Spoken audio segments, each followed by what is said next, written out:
This is a lesson 11.5, geometric series, and I just want to remind you again that when you see this word series, what it means is to sum the terms. So a sequence is a pattern of numbers. Let's say we have a geometric sequence like 1, 3, 9, 27, etc., where we're going up by threes.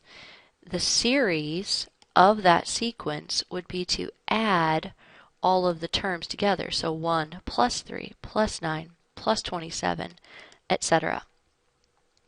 There are two types of series.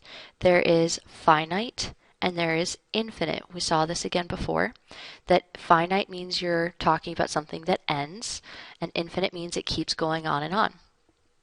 If we were to do the series of this sequence, since this is an infinite sequence right up here, because of the dot, dot, dot, so this would be an infinite series. If we're going to add all these up, we're just going to keep growing larger and larger and larger. In fact, we're going to approach infinity. So it's never going to stop. But when you have a stopping one, or a finite geometric series, we have this formula.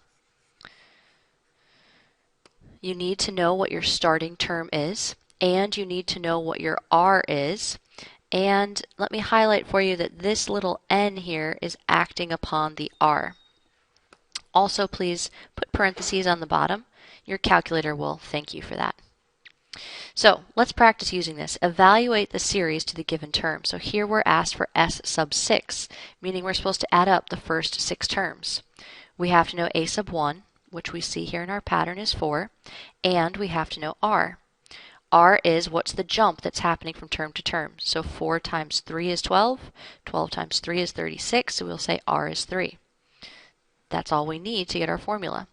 So S sub 6 equals starting term 4, 1 minus 3 raised to the 6th power, all over 1 minus 3. When we plug this one into our calculator, make sure that you're careful with your parentheses and your powers.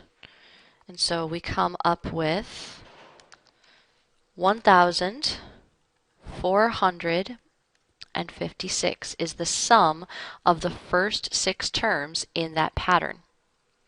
For our next one here, we're asked to find S sub 5, and we have A sub 1 is 7. And as we come to find our R value, notice that your signs keep switching. So you start with a positive, then it becomes a negative, then a positive, then a negative. So your R must be a negative. We're multiplying by something negative every time. And we're multiplying by a negative 5. Specifically when you have a negative R, you need to watch out.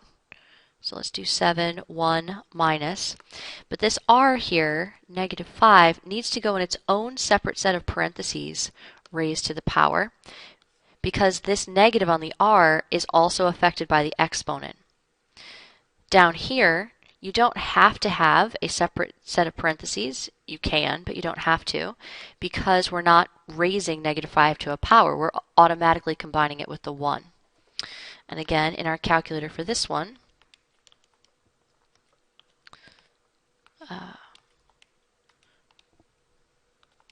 we end up getting 3,647. Now, those two examples were when we had a finite or a stopping sequence that we were summing, so a finite series. Sometimes we have infinite, and we just said that, again, if you have something like 1, 3, 9, 27, etc., it's not super interesting, because if you were to take the sum, remember our funny sigma thing, right? If you were to sum up all these terms, you're going to approach infinity. However, if you have something like 2, 1, 1/2, 1/4, 1/8, dot, dot, dot, dot, this one, as you start to add it up, does something a little different. If you have your calculator, go ahead and pull up your calculator and add 2 plus 1. 2 plus 1 is 3. Then go ahead and add 1/2. So we have 3.5. Add 1/4, 3.75. Add 1/8, 3.875. It starts to keep adding, but we're not getting out of the threes. Did you notice it was 3.5, 3.75, 3.875? And in fact, this one here, even though we're going to continuously add, we're approaching a value of 3.999 repeating, or we're approaching 4. We're never actually going to get any higher than 4. How do I know that? Well, I know that because in this case up here, our R was something larger than 1. It was 3. But in this case, our R is a fraction less than 1, 1/2. And when you have a ratio between -1 and +1, so like 1/2 for example, then we say that the series converges. And what we mean by that is that it approaches a certain number. If it's not approaching a certain number, we say it diverges, like divergent. It's moving away from something, but converges means it comes together. If it converges, then you are allowed to use this formula here. If it diverges, you cannot find the sum. So, for converging formulas, this one, you still need to know your starting term and you still need to know your R, but notice it's a little simpler than the formula up above. So we're going to decide whether each series diverges or converges, means we have to look at the R value to decide, and if it converges, find the sum. So for our first one here, notice the jumps that are happening. We're multiplying every term by 1/4, which would mean, yes, it converges, and we'll say it converges to a certain number. In order to find that number, we'll use our formula. Starting term is 1 over 1 minus 1/4. So we have, let's see here for this one, in our calculator, 1 divided by 1 minus 1 divided by 4. We end up getting 1.3 repeating, or if you have a fraction, 4/3. So it converges to 1.3 repeating.